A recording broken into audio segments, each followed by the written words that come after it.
പ്രിയപ്പെട്ട MLA, നമ്മൾ road വണ്ടികൾ പോവാൻ കഴിയില്ല, സ്കൂളിൽ പോകാനൊന്നും കഴിയില്ല. റോഡ് ചളിയായിട്ട് ഡ്രസ്സിലൊക്കെ ചെളി തെറിച്ചിട്ട് ഞങ്ങൾക്ക് അത് കഴുകി വൃത്തിയാക്കേണ്ട അവസ്ഥയാണ്.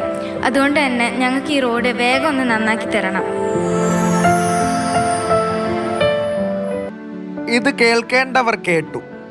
കുട്ടികളുടെ കത്ത് വേദനയുണ്ടാക്കിയെന്നും പ്രശ്നം പരിഹരിക്കുമെന്നും MLAയുടെ ഉറപ്പ്.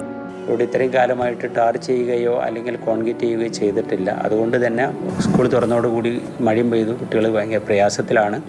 അപ്പോൾ അതുകൊണ്ട് തീർച്ചയായിട്ടും അത് അനുകൂലമായി തീർച്ചയായിട്ടും അത് പരിഗണിക്കും, അതിന് പരിഹാരമുണ്ടാക്കണം. ഒരാഗ്രഹമേ ഈ കുട്ടികൾ പറഞ്ഞുള്ളൂ. അത് MLA അറിഞ്ഞതിൻ്റെ സംതൃപ്തിയാണ് അവർക്ക്. ഈ റോഡിൻ്റെ പ്രശ്നമൊക്കെ പരിഹരിച്ചു തരാമെന്ന് പറഞ്ഞപ്പോൾ തന്നെ നല്ല സന്തോഷമായി. പിന്നെ ഇത് പരിഹരിച്ചു തരാമെന്ന് പറഞ്ഞ MLAക്ക് പ്രത്യേക നന്ദി പറയാണ്.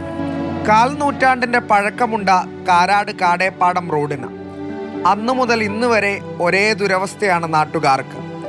ഒടുവിൽ കുട്ടികളുടെ ഇടപെടലിലൂടെ വഴി തെളിയുന്നു. കുട്ടികളിലൂടെ തന്നെയാണിത് പരിഹരിക്കപ്പെട്ടത്. എൻ്റെ നന്ദി. അതിലും ഇത് കവർ ചെയ്ത മാതൃഭൂമി ന്യൂസിനും പ്രത്യേകം നന്ദി അറിയിക്കുന്നു. ഒരു നാടിൻ്റെ ശബ്ദമുയർത്തിയവരാണ്.